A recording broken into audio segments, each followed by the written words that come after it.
Hey everyone, welcome to Group Text. I already have the giggles because my guest today is a repeat offender. That's what I'm going to call her. And the last time she was on the podcast, I said her accomplishments were too many to list. So please welcome, clearly a glutton for punishment from Broken Arrow, Oklahoma, Kristin Chenoweth. Why do we have the giggles? I know, now we both have the giggle. Seriously, have you taken leave of your senses to come back? Yes, I love you. And I love you. So I'll always come back. Oh. Okay, so. Until I'm irrelevant, and I won't be. Oh, you'll never be irrelevant. Okay, so last time you were here, we talked about your engagement to Josh. So I got to ask, how's the wedding planning? Has there a date been set? Have you picked a dress? Did you choose a venue? And where are you registered? I guess my main question is, have you done anything? No. I haven't done anything. I'm a loser. Okay. We want to just kind of run off, but we can't because our families would be mad at us for the end of time. So that's my New Year's resolution. So, because last time we talked, you're like, oh, we're doing it this year, Melissa. We're doing it this year. Josh is standing here going, we're doing it this year. He's getting mad at me. You were like, no, it's too new. We haven't gotten there. So I'm glad that you have accomplished nothing. He's like, I don't look good enough to be on, but I'm going to, I swear, I'm going to, I swear. My assistant's going to plan it. No, I'm just kidding. I love the fact that we've all just given up complete control of our lives. What have we been through though? The past 3 years, it's been hell. Been hell. I'm not allowed to schedule anything. Why? Because I'll screw it up. Me either. The same. I'm not allowed. I will screw it up. If something, Josh always says about me, if something can go wrong, it will with you, Chris. It just will.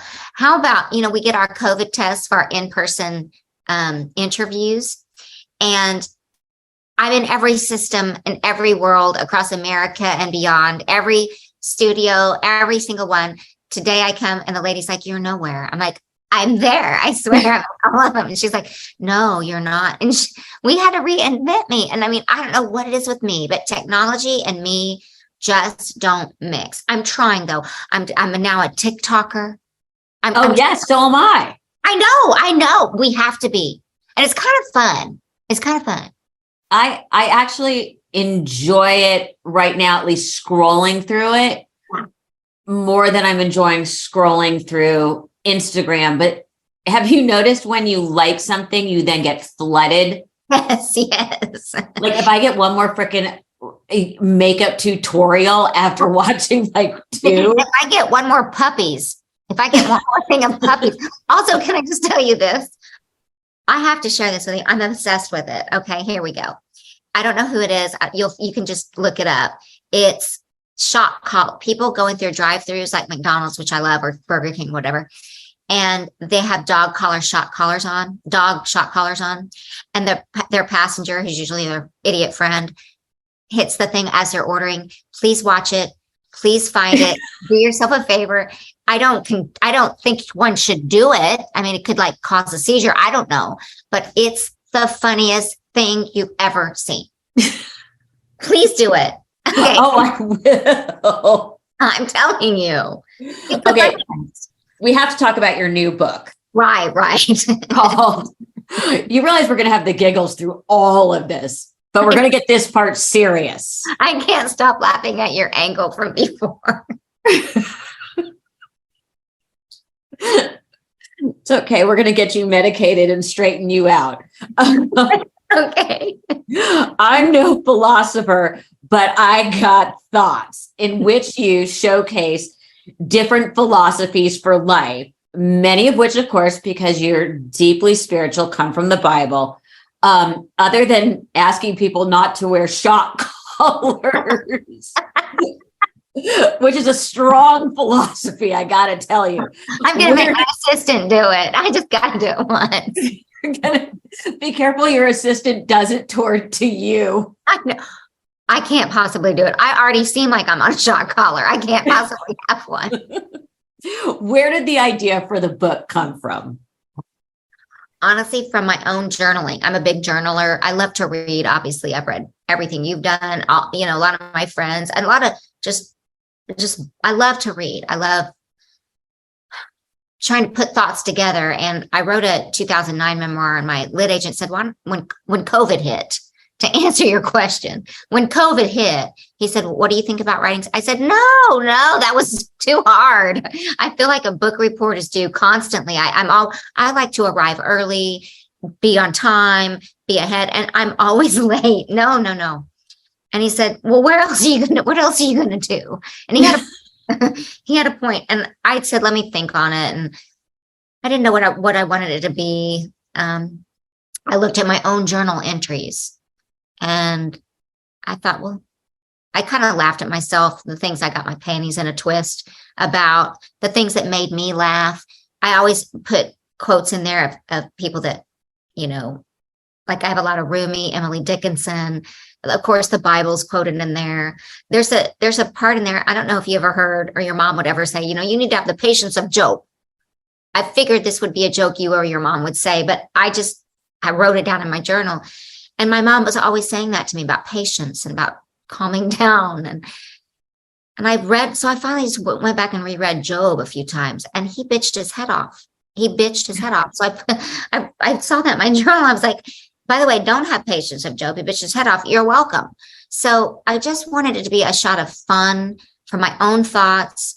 And also, from the book, I titled every chapter Thoughts on Harmony, thoughts on faith, thoughts on anxiety, depression, thoughts on closure, thoughts on screwing up.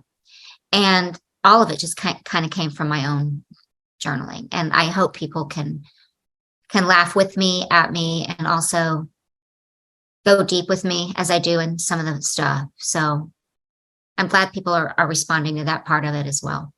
What's the first philosophy that you remember really spoke to you? It was a poster above my bed. It had a mouse. Now think about this, dancing as a ballerina. And it says, beauty is as beauty does. And my mother had put that. I love animals, and I loved ballet. So she put that above my bed. And I remember, as every day when I woke up, I would look at that and see it before I went to school. And we were talking about it one day with, I was a teenager. I go, Mom, what made you put that up there? And she said, because it's not how you look. It's what you do that makes you beautiful. And if you think about it, for a 12-year-old, that's pretty profound. Yeah. And it stuck with me my whole life. How has your philosophy of life changed as you've gotten older? Oh, great question. The main thing, Oprah had it right of being in the moment, but I used to get my panties in a twist. I'm a perfectionist type A, just that cocktail of a person. And any incredibly wonderful thing that would happen in my career, I was already on to the next thing. And if I could go back, and my philosophy is now, enjoy what you're doing now. Enjoy what you're a part of now. Don't live in the past and don't be ahead. Do it now. I could go back in time and think about my Broadway debut. Of course, there's wonderful memories from it, but I was like, now what? Now what? Now what? It's always the now what's that gets us out of the moment. But that's my philosophy. And you have to be very disciplined to stay in the moment. Yes, it's a practice. Yes. With my mother, it was always we had a couple of big ones, but one of the ones I think that would most pertain to your book is this too shall pass. Oh yeah. But it's got two meanings. One is, when things are bad, just remember this too will pass. But the second thought was, when things are great, this too shall pass. Appreciate them. That's right. Because this too shall pass. Thank you for reminding me of that, because it's true, especially in well, in all industries, but we're in the public eye, and it's lovely when things work out in a good way for you, right? For your career, but this too shall pass. And another thing that when we're talking about this subject, Melissa, my mom always said, character is what you're doing when no one's watching. Yeah. And so this too shall pass. You just got to remember that people, because of what we do, because of our jobs, people look at us and say, why is she acting like that? Or why is he acting like that right now? And just, it's, I'm not really being very clear right now, but. No, you're being totally clear. I completely understand, because a lot of times with philosophies, there's so many multiple meanings. I mean, like our family motto, my dad was a huge Winston Churchill fan, and my mother was a voracious reader of history, as am I. What we always used to say was a very bastardized version of a famous Winston Churchill quote was, when you find yourself in hell, keep going. Oh, yes. Oh, yes. I get that. I've got the goosebumps. Just keep going. Then, of course, I always like the one that, I forget what it is, but it's like, it is going from crisis to crisis with no loss of enthusiasm. Another great one. Brilliant. Is there such a thing as a bad philosophy? Yeah, like, when vodka tells you at night, drink me, and the next morning you're like, that was a bad philosophy. That was more of advice, not philosophy. You're right. I'm sorry. I get them confused. I'm sure there are. I don't know. What do you think? I think there are people who have very selfish philosophies or selfish motivations and bury them or justify them as a philosophy. Like, I'm the only one that matters. Yeah. Hello. Ding dong. Is anyone home? No. What do you think is the difference between philosophy and advice? Because I know my friends or people I know are always asking me for advice. And sometimes I give good advice. And then sometimes, perhaps every now and again, intentionally give bad advice. Me too. I think advice obviously is, I too have people in my life that trust me and love me and that I love and so much. My core, I call it. And I sometimes give advice without them asking. I'm sure it's not always welcome. But, sometimes the philosophies can come into when you're giving advice. Like I always like to say to my friends, well, I don't know about you, but this is what works for me. And maybe you can. So my advice sometimes comes through a philosophy of life. There's a great, I don't know if it's a philosophy. I think it is. I quote it in the book, Elizabeth Edwards. Remember her? Yep. Okay. And she was married to that man.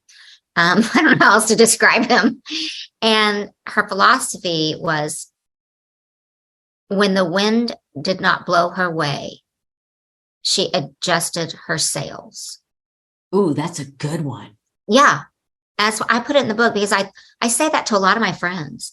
I'm like, it's a philosophy, but maybe it'll help you, because let's face it, the wind does not always blow our way, and we have to adjust.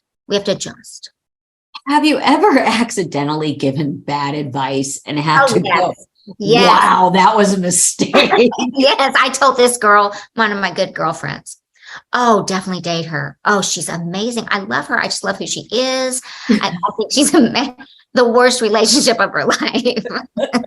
It was an oopsie. I call it an oopsie. Oops, my bad. So you've done so many red carpets. Yeah, a few.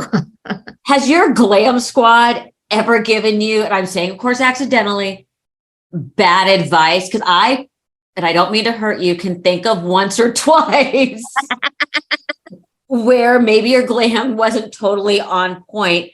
I remember once you had your hair piled up on the top of your head. And honestly, it was bigger than your head. And I was worried a gust of wind would take you out. Okay, you just need to know that particular instance that you're speaking of. It was at the Oscars, I believe. Yeah, it was big hair. It was big hair. And I come from the South. So you know what we say? Obviously, you know, the saying, the bigger the hair, the closer to heaven. Right. Or yeah, the higher the hair, the closer to God. Yeah. Exactly. Well, see, I got that philosophy wrong. Okay, but that was my bad because I was insistent on the hairdo. I've probably seen it on Angelina Jolie or something. And I thought, do me, you know, do me like that. And it was said, no, don't do that. And I said, no, I'm the boss. I want you to do me. And, you know, that's a philosophy of living and learning. Because I remember going, her hair's bigger than her head. She's a little tiny thing and her hair is overwhelming. I was like a bobblehead. I was just worried if a wind picked up. That's so funny. I'm like, oh shit, she's gonna fly. I would love to take flight. But maybe not at the Oscars. Maybe with some safety harnesses. Exactly. What kind of advice or philosophy did you leave out of the book that you wish you hadn't? Because, you know, when you're editing a book, which I have done, sometimes it feels like killing one of your babies. It's hard, isn't it? It's like, yes. I can't think of a specific philosophy, but there was a little bit more of a chapter on me younger, you know, more of the Sally Brown age, that it just was better. There's obviously going back in time in the book for sure, but we just didn't need it. And it was hard because, you know, you think, I said to my publisher, no, it has to be in there. She goes, it really doesn't, because you cover that so well in other stuff. And they're, you know, we got to give our publishers a little love because they're so good at trimming the fat. And of course, being a type A and wanting this to be me, just me, I fought it, but she was right. I sat down and read the book again the other night, and she was right. This book is nothing but meat. This is my meat, I should say, nothing but meat. Everything else is the fat has been trimmed. And so I'm glad I had her, and I'm really glad, you know, we call them ghostwriters, but I work with Joni Rogers a lot. And the way she helps me in what I write is trimming the fat, not sounding like an idiot, and putting the chapters in the right order. That's not my strong suit. And but this is me. This is my writing. And she might make suggestions of like, hey, you might not want to say it like that. Let's find a different way. It's great to have a guide like that. They help you organize your thoughts. Yes. Speaking of giving advice and being a leader, you're working on a documentary. Yeah. Called 1,300 Miles to Broadway. And you bring kids from 33 states and 8 countries to Broken Arrow, your hometown, right, as part of your Broadway boot camp, which I have to tell you is a better title for it than Combat and Taps. I agree. I totally agree. That's not a good title. No. What exactly is it? They named a theater. They built a performing arts center 15, 20 years ago, and they wanted to name the theater after me. And I was like, no, I'm too young. They're like, no, you're actually not. And Thank you. Thank you so much. I know. And then my dad goes, what are you going to do with it? You know, the name was up there. I was like, well, I'll come and do my shows. He's like, yeah, next. What else? And I said, well, the Broadway shows will come through, which for my town, it's outside Tulsa, which is great that they're coming to my theater to do it.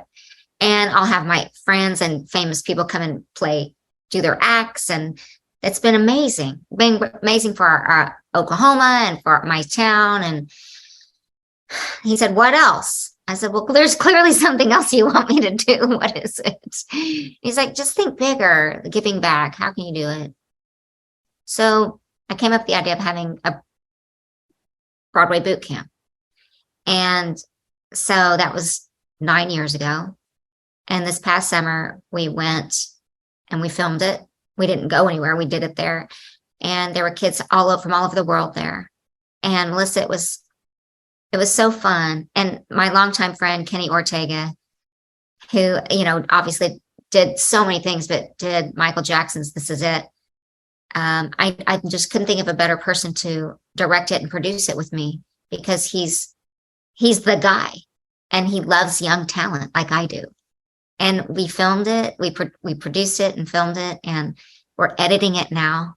And I'm just so proud of it. This will be my legacy. This will be the thing that I want to be remembered for.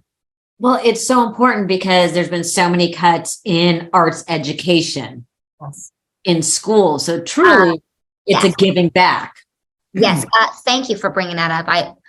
I played a lot. I was on West Wing, and I learned a lot about politics on that show. But we always kind of not made fun of the lobbyists, but in the show we were like, they're out there again. And I found myself with the Grammy organization, Grammys on the Hill. I found myself lobbying to both sides of the aisle. And it was really fun to get to talk about what I love so much with people who don't necessarily agree. We don't always agree on everything, right? And we just don't. But it was nice to hear like the arts and education was lobbied. Linda Perry and I did it. It was together. It was so fun. And also just reminded me so important. And I'd like to do that again, because I don't want people to forget that not everything is football. Not everything is, I mean, we didn't even have enough people in high school to have choir. We had madrigals. I was like, dang, that's my favorite thing. So of course the show Glee really that I was on really, I think, helped change the face of that for high schools. Cause now I walk in and Glee Club and choir. I'm like, yes, what I would have given for that. And so I just really hope our country starts to realize that how arts changes lives, has the ability to change lives.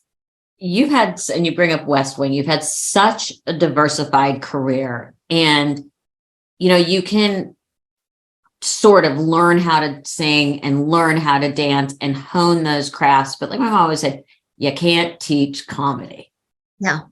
And you are, I hate the word deft, but I'm going to use it. I love deft. Deft at both. When you're, and not so much with the acting, because that, but with the singing, I'm always curious because I can't sing worth shit. What's harder to sing, a serious dramatic song or a comedic song? Comedic. And I'm sure that you agree with me. Yeah. If you could sing. And I know your mother would, because, I've been in dramas. I love that, way too. But what do they say? Who said it? Comedy is easy. Dying is easy. Comedy is hard. Yeah. It's true. I mean, I love the hours, but like, give me something to make people laugh. That's the real challenge, and making it look real, like you're not working at it. I also think too, some people are just year one. I think some people are just born with it. They're just born with it. And it's like, you can't, like your mom said, you can't teach it. So to me, looking at it like Candy, Glitter and Be Gay, something I did for great performances. You look at that and you go, okay, how am I going to make this really funny? Because it is funny. It's also tragic. So Carol Burnett always says to me, and she's very publicly said it, comedy is tragedy sped up. She's right. And music aligns itself to that. And an aria, getting to do what I was trained to do vocally, and then getting to do what comes naturally, comedy, was one of the great joys in my career. Right at that part. I loved it. Anything I say yes to now, there has to be an element of, can a lot of people play that part, or just a few of us? And that's probably what I'm going to be gravitated to now. If I do a role and I think, oh, anybody could have played that, I'm like, I'm not excited by it. The comedy is so special to me. And I hate hacks. Not the show. The show is not the show. The show is brilliant. The show is genius, and it's titled perfectly. But comedy hacks, people who just hack away at it, don't have respect for it. I'm waiting for the Oscars to maybe perhaps give an Best Actress award to somebody who does a hilarious. Remember Joan Cusack when she did A Working Girl? Or yeah, Working Girl. Don't you think that was an Oscar-worthy performance? 100%. And I still remember the line. I put on Madonna and dance around the living room in my underwear, but that doesn't make me Madonna. Thank you. Another great philosophy. Yeah. But also, like, that's what I'm talking about. What she did there, and Sigourney too. Oh yeah. And Melanie Griffith, in fact, as well. What they did, because it's always rooted in tragedy. It's always, yeah, and it's just it's not shouted on the mouth from the mountaintops. It's not hit over the head with a mallet. It's just innate, and it gives me such pleasure to see. That's one of the reasons I'm a big fan of my friend. I'm just saying, Cecily Strong. All of her comedy is rooted in authentic, and I love to watch it. And she's also not just a sketch comedian; she's an actress. And I don't know. I'm going on and on about comedy because I just feel like a lot of, and not that we're beholden to awards, and that's not what it's about, because it's not what it's about, truly. But to be seen and recognized for comedy, wouldn't that be nice? Oh yeah. The Academy Awards to do. I am a huge Cecily Strong fan, and people don't realize she has a brilliant voice as well. We do. We do the TV show Schmigadoon together, and I'm like, Cecily, please let me produce a Broadway show for you when you're ready. She could do it. Oh yeah, people don't realize how brilliant she is. I do, and you do. I think she's someone who's so underrated. Me too. So, how do I put this in a nice way? Oh, don't worry about it. Okay, you are seriously like annoyingly cheerful all the time. Okay, and people like me cannot relate. That's why I think we'd be really good friends. I could not relate. You have to have some bad days. Of course. What happened before I got on camera today? Have you ever had a day where you're just a total bitch? You know, like when you walk into the rehearsal and you hear the buzz going, "Aw, shit, heads up, Kristin's in a mood." Yes. In fact, it's harder for me, Melissa, because people don't expect that. And they don't want it because, wait, then they go, "Oh, something's really wrong." I'm like, no, I just woke up in the bad side. Just like you have a bad day and you can be a bitch or a jerk. I'm having mine. So accept it and don't make me feel worse. Like, oh, maybe she needs to go to the hospital. No, I'm fine. I'm just mad at everything. You know, my boobs are down to the floor. I'm mad. Just leave me alone. Leave me alone. And let it be this way. But it's better to be known as someone who's cheerful than a curmudgeon. I don't think you're known that way. No, I didn't say me. I'm just using the term generically. I'm sorry. I'm sorry. I just, there's days where I'm just, grumpy and like, fuck this, fuck that, Yes, I do. Sorry. My bad. It's okay. So we have to touch upon the fact that Wicked is being turned into a movie with Cynthia Erivo and Ariana Grande, who is reprising Glinda, the part you originated. Did you know Ariana before all this? Because I'm guessing, you know how Taylor Swift has Swifties? I have come up. Was she a Chenna stan? I love that. I wheezed. I just wheezed. I love that. I love that. Oh my God. Josh, can we start that today on the internet? I love that. Chenna stands. I knew her since she was 10. Really? Came to see Wicked, and her Nona and Grandma brought her backstage to meet us. And she came in my dressing room. She goes, "I want to play Glinda." In her same voice that she has today. Just like me. We both have the same voices. And I fell in love with her right then. I just fell in love with her. And I just said, "You have to have something of mine." She was so precious. My dog, Maddie, peed on my couch, and she was like, "Do you have any cleaning solutions?" Like, she's wanting to help clean the dog. Like, it's my dog, no. That's just who she is. She's really that way. Did you give her this sofa cushion? I gave her bath soap and a plastic wand.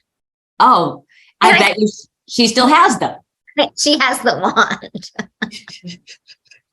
And we just stayed close. And then we worked together at Hairspray Live for NBC and just stayed close. And then the Wicked movie came up and she goes, I'd like to audition. I said, I think you'll get an audition. I'm not worried about it. And, she's one of those unique artists that could play, because remember, she started on Broadway. She's an actress. And people always forget that. Oh, can she act it? Yes, that's how she started. And she could have played either role, actually. But the way the casting went down was perfect, because Cynthia will knock it out of the ballpark. She'll knock it out of the ballpark. Yeah. Even in tragedy and scary, you are hilarious. Thank you so much. One of my favorite things you've ever said, ever. You said when you had that terrible accident, that your hair extensions saved your life. They did. I swear. Literally, not metaphorically. No, they did. I had a 7-inch skull fracture and I had just gotten my extensions tightened. And there's these back then they used these little male clip on me. They use these little male clips. You know which ones I'm talking about? Oh, yeah. And you know how when you first get your extensions done, you almost feel like you got an instant facelift. Like everything is so tight. And and the doctor, I just remember coming up from a CAT scan. I was really out of it. I just wasn't right. And I had a concussion and he said, what are these? I have a memory of waking up and going, what are these little metal things on your head? And I was like, they're hair extensions. I said, I just got them done. He said, well, they helped you because they acted like a stitch.